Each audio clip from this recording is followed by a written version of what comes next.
অশান্ত অস্থিৰ বাংলাদেশত নতুন ৰাজনৈতিক সমীকৰণ আৰম্ভ হৈছে। বিগত বৰ্ষৰ আগষ্টৰ পৰা অন্তৰ্বৰ্তীকালীন চৰকাৰ চলি থকা সময়ছোৱাত অব্যাহত হত্যা, হিংসা, ধৰ্ষণ, চুৰি ডকাইতি আদিৰ দৰে ঘটনা প্ৰবাহ।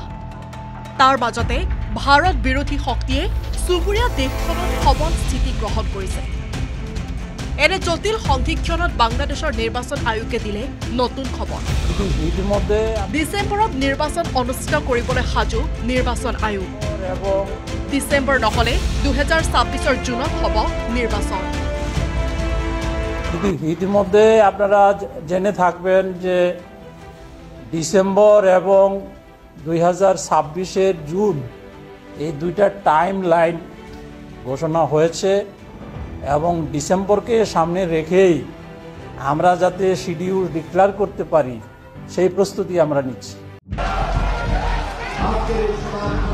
বাংলাদেশৰ নিৰ্বাচন আয়োগে অন্তৰ্বৰ্তীকালীন চৰকাৰে গঠন কৰি দিয়া সংস্কাৰ আয়োগৰ প্ৰতিবেদনৰ ভিত্তিত নিৰ্বাচন অনুষ্ঠিত কৰিবলৈ সাজু হৈছে।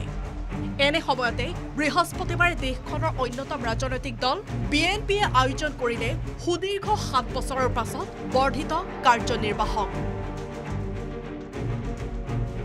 অংশ ললে 3 সহস্ৰাধিক কাৰ্যনিৰ্বাহকে। ঢাকাত আয়োজিত বিএনপিৰ এই বৰ্ধিত কাৰ্যনিৰ্বাহকত লণ্ডনত চিকিৎসা লৈ থকা প্ৰাক্তন প্ৰধানমন্ত্ৰী খালেদা জিয়াই ভাৰ্চুৱেলি অংশগ্ৰহণ কৰে। ভাৰ্চুৱেলি খালেদা জিয়াই দলৰ সকলো নেতাকৰ্মীক একত্ৰিত হৈ আগবাঢ়িবলৈ আহ্বান জনায়। আসুন প্রতিহিংসা প্রতিশোধ নয়, পারস্পরিক ভালোবাসা ও ভ্রাতৃত্বের মাধ্যমে আমরা সকলে মিলে আমাদের প্রিয় মাতৃভূমিকে বাংলাদেশকে সত্যিকার অর্থেই একটি বাসযোগ্য উন্নত ও গণতান্ত্রিক রাষ্ট্রে পরিণত করি।